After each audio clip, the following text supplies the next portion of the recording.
Al-Faslu Sadis bil Ghadab. Bermula pasal yang ketiga pada menyatakan ghadab. Adapun ghadab yakni marah.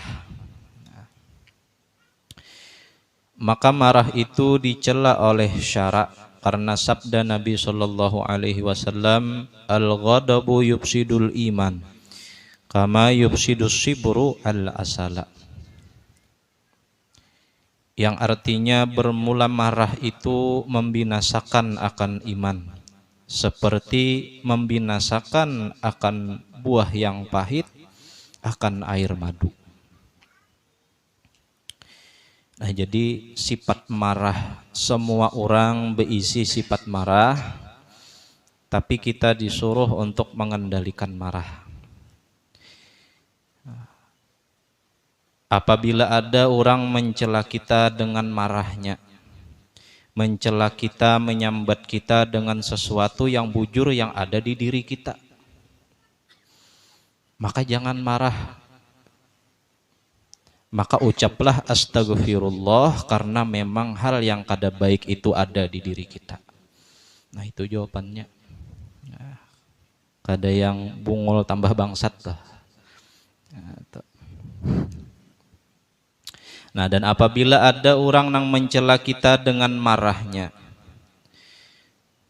menyambat kita dengan sesuatu yang kada baik, tapi sesuatu yang kada baik itu kada ada di diri kita, maka ucaplah alhamdulillah, bersyukur kepada Allah. Allah kada menimpakan sifat nang kada baik itu untuk diri kita. Nah, kada nang dibalas sarik, balas sarik. Anas bin Malik, khadam Rasulullah sallallahu alaihi wasallam, bahadam dua nabi dari umur 9 tahun sampai umur 19 tahun. Berapa tahun berarti itu? 10 tahun. 10 tahun bahadam dua nabi. Ujar Anas bin Malik, aku kada pernah selama berkhadam dua nabi melihat nabi itu marah. 10 tahun. Nah, bahkan kada pernah kelihatan marah juga di dalam rumah tangganya. Kalau wai sarik dua bini misalnya, Nabi itu cukup apabila Nabi itu marah, Nabi itu kada pernah keluar kata-kata nang kada bagus, tapi habang muhasidin. Nah, menahan tikas habang muhasidin aja Aisyah tuh takutan sudah. Dipeluk oleh Rasulullah sallallahu alaihi wasallam. Ujar Rasulullah, ketika aku memeluk engkau wahai Aisyah, ketika itu jua marahku telah hilang. Nah, jadi sebenarnya obat apabila besarikan dua bini itu beragapan. Nah, itu obatnya.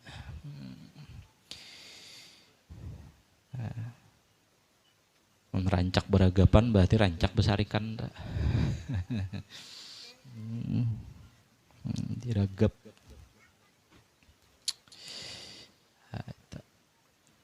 Dan sabda Nabi sallallahu alaihi wasallam, ma ghadiba ahadun illa ashwa ala jahannam. Nah, yang artinya tiada marah seorang melainkan hampir ia atas api neraka jahannam.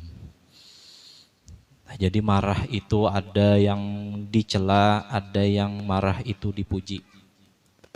Marah yang dicela apabila marahnya itu menyangkut hal pribadi kita dan dapat mencelakakan orang lain. Nah, jadi hendaknya ketika kita marah, tahan diri kita. Apabila sudah kada tahan lagi, keluar di mulut, tahan tangan kita. Nah, jangan sampai tangan itu umpat bermain ketika kita marah dua orang lain. Rasulullah itu sidin kada suah sarik.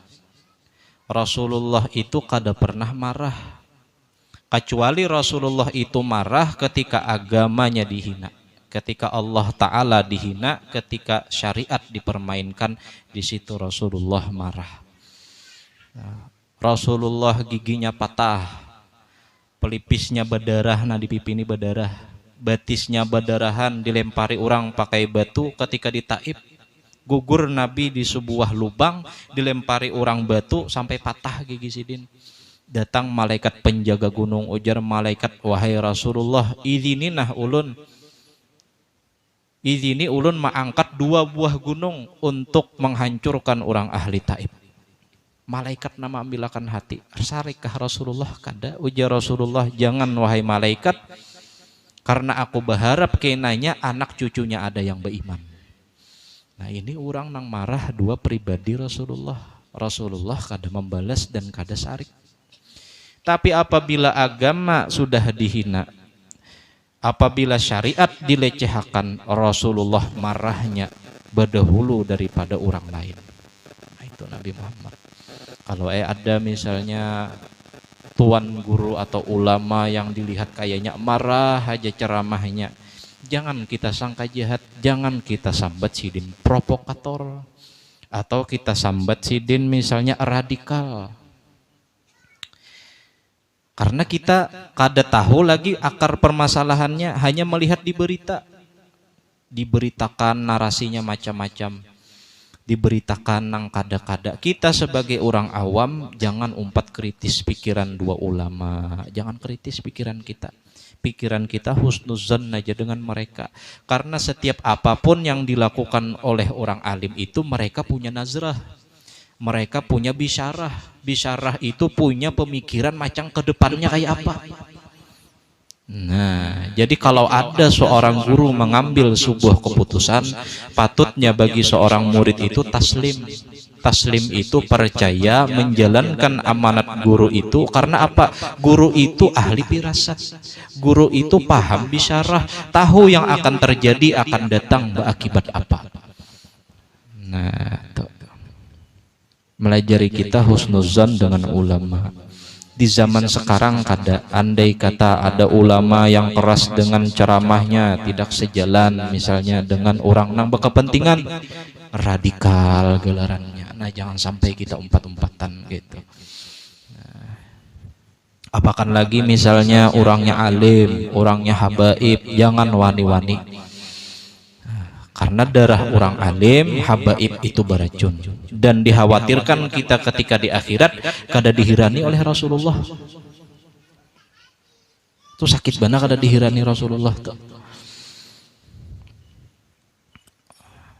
Orang nama ngalihi umat Rasulullah berurusan di dunia, di akhirat ngalihi Allah Ta'ala juga.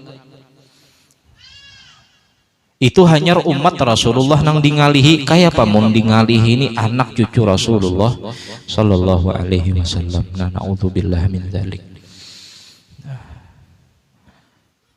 Mun tikas manusia aja nang mengalihi kita, urusan tuh nyaman aja diurus. Tapi kalau Allah sudah nang menghalangi dengan urusan kita, maka kiamatlah kita. Nah, jadi jangan wani beurus urusan. Jangan wani hati kita kritis 2 habaib misalnya, apalagi 2 orang alim.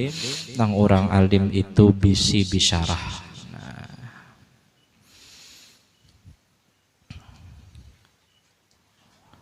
Jadi Rasulullah bisalah marah, bisa.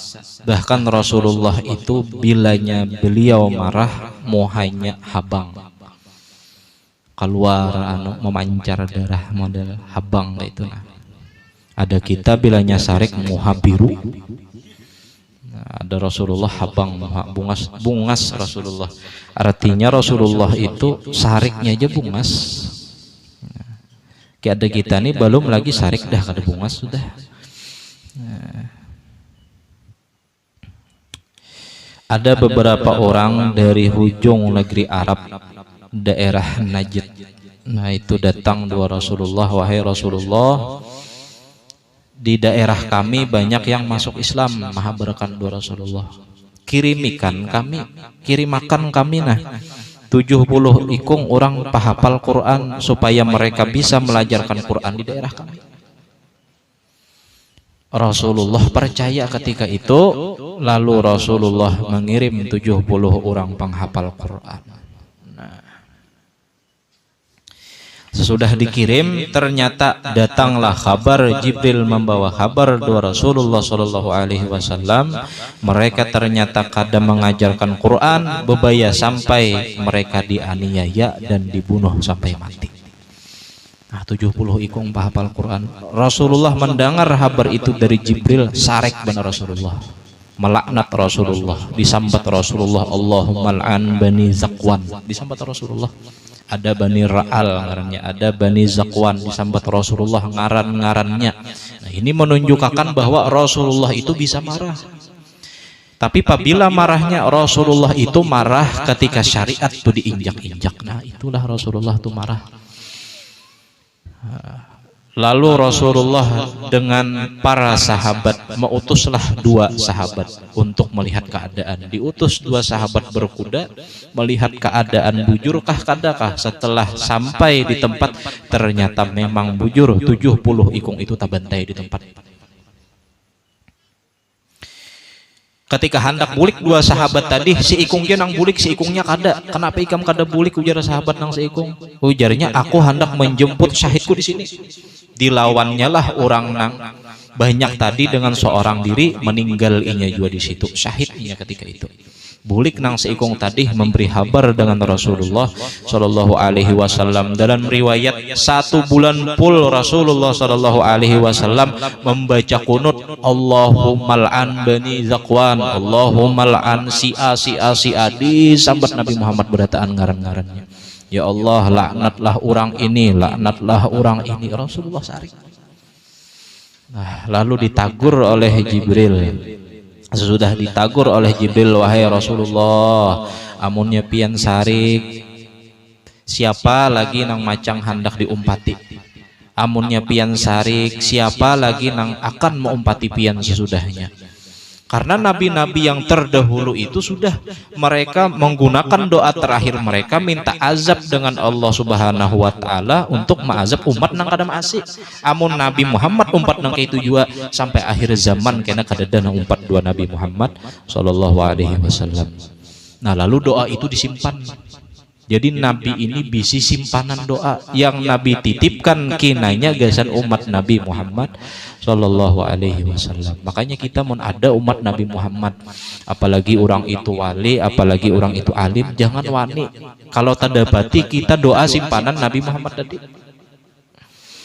Nah, sesudah ditagur oleh Jibril, Rasulullah mengubah doa kunut menjadi Allahumma hdini fi man hadait. Nah, itu. Lalu jadilah kunut. Imam Malik mengambil di situ pahaman. Imam Malik bilanya bekunut sir, begamat dan bekunutnya itu sebelum ruku. Imam Syafi'i mengambil pendapat bekunutnya sesudah ruku. Nah, Imam Hambali, Imam Hanafi berpendapat bahwa kada memakai kunut. Kenapa? Karena sebelumnya memang Nabi kada berkunut. Ahmad bin Hambal mengambil jalan tengah. Dengan apa? Mereka tidak berkunut ketika subuh. Ya bukan Muhammadiyah, tanya kada berkunut ketika subuh. Tapi ketika terjadi peristiwa yang menimpa umat Islam, disitulah mereka berkunut. Maka dinamakan namanya kunut nazilah. Nah, kunut supaya minta hilangkan bala. Nah, itu. Jadi bukan Muhammadiyah tuh berkunut juga, tapi berkunutnya wayah ada bala. Nah, dulu bakalahi NU Muhammadiyah bakalahi ujar NU kita bekunut, ujar Muhammadiyah kado usah bekunut. Nah, itu. Wah, ini kada lagi sudah aliman sudah orangnya. Nah, tahuan sudah nang mana hendak bekunut silahkan, nang mana nang kada hendak bekunut silahkan asal sembahyang subuh. Nah, itu.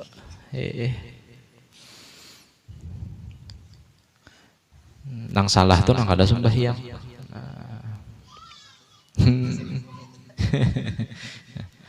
Kepuntal awak.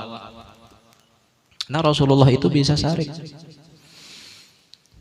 Tapi Rasulullah dihina, disambat, dilempar dengan kotoran onta, dilempar 2 kamih onta. Rasulullah kada pernah sarik dan Rasulullah kada pernah membalas.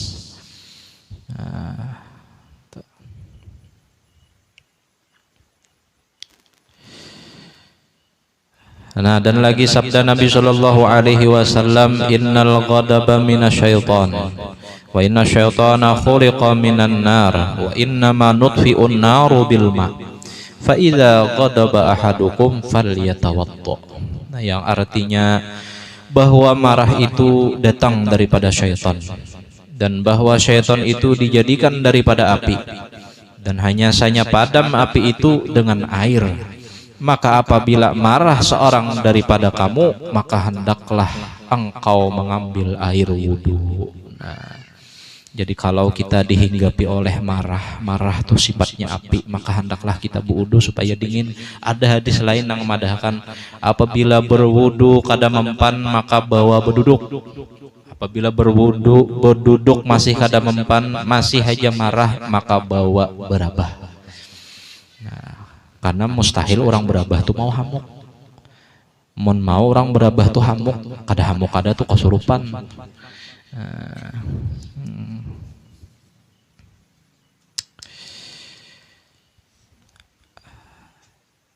Jadi ketika Rasulullah Shallallahu Alaihi Wasallam wafat, Sidina Abu Bakar, Abu Bakar Siddiq menakuni anaknya Aisyah. Wahai Aisyah, adakah lagi amalan Rasulullah nang belum lagi aku gawi, nang apa lagi? Jadi ujar Siti Aisyah, wahai Abah, ada lagi amalan nang belum pian gawi, yaitu memberi makani orang buta nang ada di ujung pasar Madinah. Jadi Rasulullah itu setiap hari ada sidin waktu sidin nang memberi makan orang Yahudi itu. Andakannya di ujung pasar dan orangnya buta. Nah, lalu Sidina Abu Bakar ini tulak membawakan roti do orang buta tadi. Sampai bertemu dengan orang buta itu menyangka itu adalah orang nang rajin memakani dua sidin itu. Lalu jadi sidin, lah kasih makani aku lapar sudah. Jadi Sidina Abu Bakar ini kada satu pandir diberi makani oleh Sidina Abu Bakar. Sekalinya sambil diberi makani itu, si orang Yahudi nang tuha yang buta itu sambil mencela-cela Rasulullah Shallallahu Alaihi Wasallam. Tahukah ikam Muhammad itu kada baik, Muhammad itu mahasud orang, Muhammad itu dukun, Muhammad itu tukang sihir. Berdiam ya Abu Bakar nih. Sarik tuh Abu Bakar. Padahal Abu Bakar ini rakikul kulub, orang nang pemarasan. Di antara sahabat orang nang paling pemarasan, nang paling halus hati itu Sayyidina Abu Bakar Siddiq radhiyallahu anhu. Tapi di situ Abu Bakar mendengar Rasulullah ketika itu dihina. Sarik Abu Bakar. Panas telinga Abu Bakar. Padahal Abu Bakar ini lembut, sudah memberi makani, yaitu ketahuannya. Sudah lawas memberi makani 2-3 suap. Ujar nang toha yang buta itu menjawab, ujar Sidin, ikam lain orang nang memberi makani aku. Orang nang memberi makani aku ini lemah lembut, bahkan inya melemahkan rotinya dahulu di tangannya sebelum inya menyuapkan ke dalam mulutku. Padahal Abu Bakar ini sudah lemah lembut. Kayak apa lemah lembutnya Nabi Muhammad Shallallahu Alaihi Wasallam? Lalu ujar Sidina Abu Bakar, tahukah pian wahai orang tua bahwasanya orang yang memberi makani pian qad mata, telah meninggal dunia. Dan ketahuilah oleh engkau wahai orang tua, yang memberi makan engkau dengan cara yang lemah lembut itu adalah orang yang telah engkau hina, yakni Muhammad Sallallahu Alaihi Wasallam. Terdiam orang tua itu dan menangis, merasa dirinya merasa hina. Lalu sesudah menangis meminta ampun dua Sidina Abu Bakar, akhirnya orang buta tadi masuk ke dalam Islam, mengucap 2 kalimat syahadat. Kayak Pak Rasulullah itu sabarnya setiap hari memberi makani orang buta, yang orang buta itu mahina dua Sidin. Nah, tapi Sidin kada pernah menyambat, kada pernah membalas. Kalau pang disuapakan batu muntong Sidin. Nah, itulah akhlaknya Rasulullah Shallallahu Alaihi Wasallam. Nah, jadi hendak kita takhalluk bi akhlakillah, bersifat ar-Rahman, penyayangan dua orang. Nah, jangan penyarikan. Dan jangan meremehkan kebaikan sedikit pun. Jangan, karena kita kada tahu kebaikan sedikit itu nang membawa kita ke surga. Inya kada suah bersedekah karena memang kada ada duitnya. Gasnya boroko aja nya kada kawa. Misalnya tah. Inya kada kawa misalnya berbuat baik 2 orang. Inya berbuat baik 2 diri inya aja susah. Nah, tapi inya sabar menyandang kehidupan. Di rumah sabar, di mamai bini sabar. Sabar tuh Bang. Oh, ternyata dimasukkan ke dalam surga dengan berkat apa? Dengan berkat kesabarannya itu. Nah, jadi kebaikan ini sedikit pun kebaikan itu jangan diremehkan. Kadang yang sedikit itu namolah kita masuk surga. Nah. Mu'az bin Jabal, sahabat Rasulullah sallallahu alaihi wasallam, pernah mengimami orang. Jadi sahabat Mu'az bin Jabal ini mengimami orang sembahyang. Makmumnya ini orang sugih.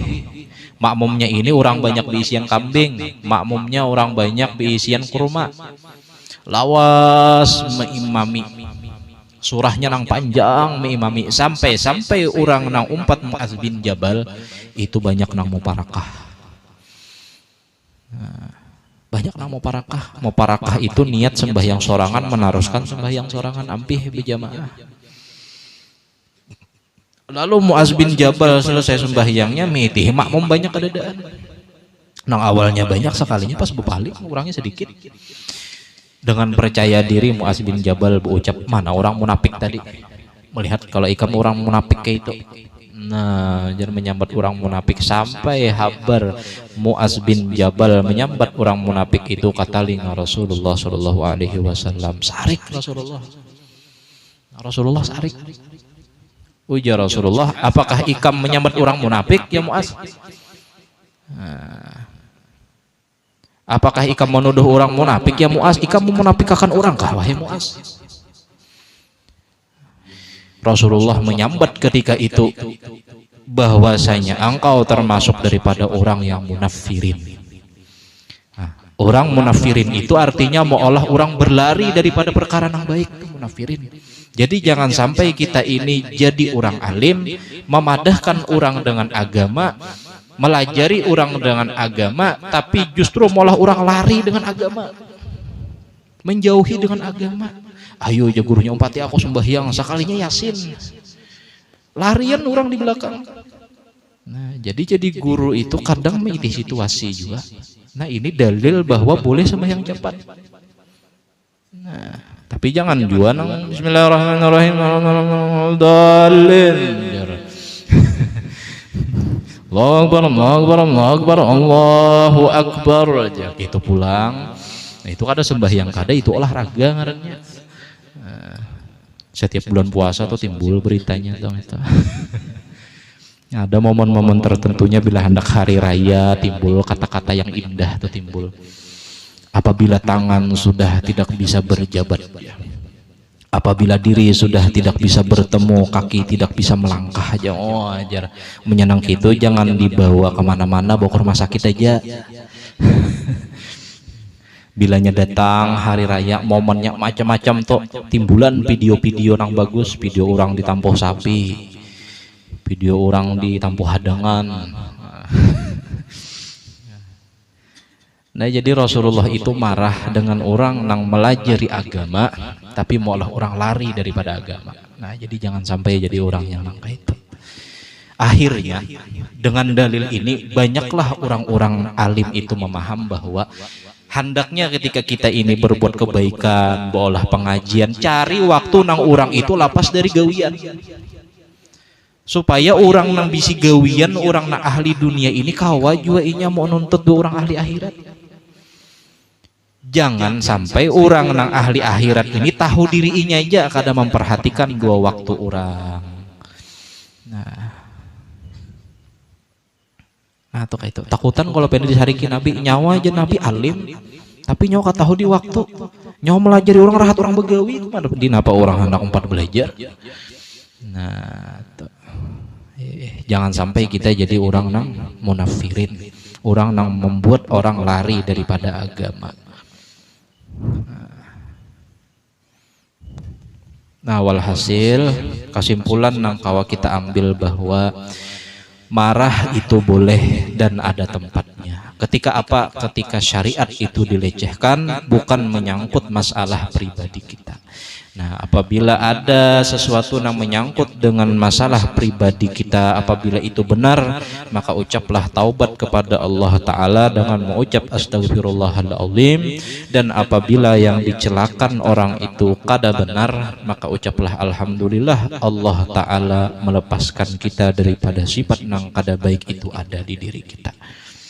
Nah, dan kita harus berhusnuzon apabila ada orang yang berceramah dengan keras, lantang, jangan dilihat mimik mukanya, jangan dilihat ceramah gaya sariknya, tapi lihat apa yang disampaikannya. Nah, dan jangan wani umpat-umpatan kritis dengan ulama, karena kita takutan takana doa yang disimpan oleh Nabi Muhammad, ingkar dengan orang alim, ingkar dengan orang habaib, cucu zuriatnya Nabi Muhammad Sallallahu Alaihi Wasallam. Nah, mudah-mudahan kita kawa menahan marah kita, dan mudah-mudahan Allah Ta'ala selamatkan lisan kita, Allah Ta'ala selamatkan lidah kita dan hati kita, penglihatan kita daripada aib-aib guru-guru kita. Amin amin ya rabbal alamin. Abdul zikri fa'alam annahu la ilaha illallah Sayyidina Muhammad Rasulullah sallallahu alaihi wasallam.